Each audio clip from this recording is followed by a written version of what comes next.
ئەو کۆڕ و جەمع مبارەکەی ئەوە لێرکانەیە ئەو جۆرە ڕوحەیە کە ئینشاءڵڵا دەرگای ئاسمانەکانی لێ دەکرێتەوە مەلایکەتان تەشیعی دەکەن و استیقبالی دەکەن ئینشاءڵڵا.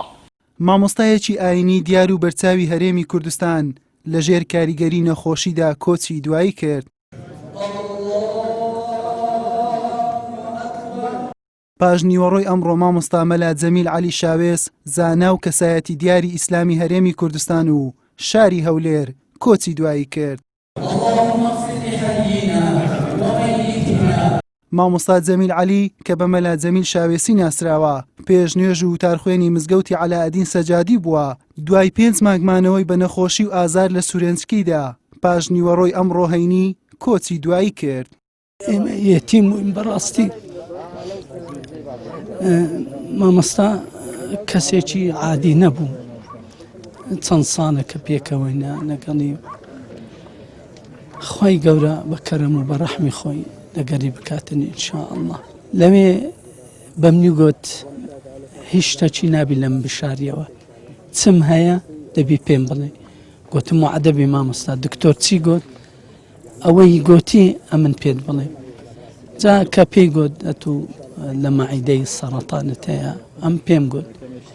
گوتی ئەمن منداڵێک نیمە و تەمەنێکی زۆرم بردیە و یەک لە قسەکانی گوتی اشتقت إلى ربي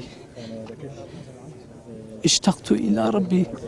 تۆ 74 ساڵم تەمەنم اشتیاقی گەڕاینەوەمە لای خوای گەورە. ئەو قسەی بوو لە ئوردن بە من و بە کارگوسامە و بەوانەی گوت. زۆر سابر زۆر سابر لەسەر ئەو نەخۆشیە. وەک کوڕە گەورەکەی باسی دەکات مامۆستا جەمیل لە تەواوی تەمەنی شەوانی درەنگتا بەرەبەیان زیکر و یادی خوای کردووە. ئەمن لەوەتی چاوم بووی تۆ فام دەکەم کە لە گەری بووم و پاژەوەی کە ژنیشمی ناوجودامەوە شەوەک نەمدیتیە لە پاش نیوەی شەوێ هەر نەستی نوێژنەکە هەتا نوێژی سبێنی دا هەموو شەوێ شەو نوێژی هەبوو هەموو شەوێ شەو نوێژی هەبوو.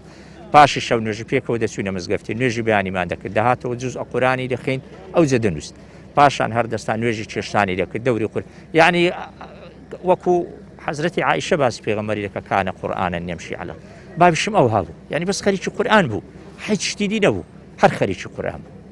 ئینشاءڵڵا پلەی بەرزە لەگەر پێغەمبەران حەشر کرایە. مامۆستا جەمیل بەردەوام لە ژیانی هەوڵی داوە زۆر کەس فێری لەبەرکردنی قورئان و ئاداب و ڕەوشتی بەرز بکات هەر بۆیە زانایان و مامۆستایانی ئاینیش ڕۆڵی ئەویان بەرز نرخاند. الحمد لله رب العالمين الرحمن الرحيم.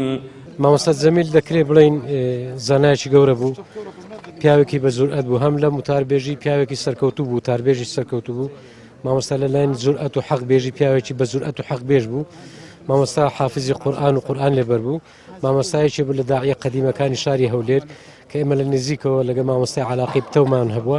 مامۆستایەکی بوو لەو کەسانەی کەوا بەڕاستی لە قەزایی کێشەی کۆمەڵایەتی زۆر کێشەکانی خەڵکی هەڵ دەکرد. مامۆستایەکی بوو لەو کەسانەی کە لە ڕوقەی شەرعی خەڵکێکی زۆر لی مستەفید بوو.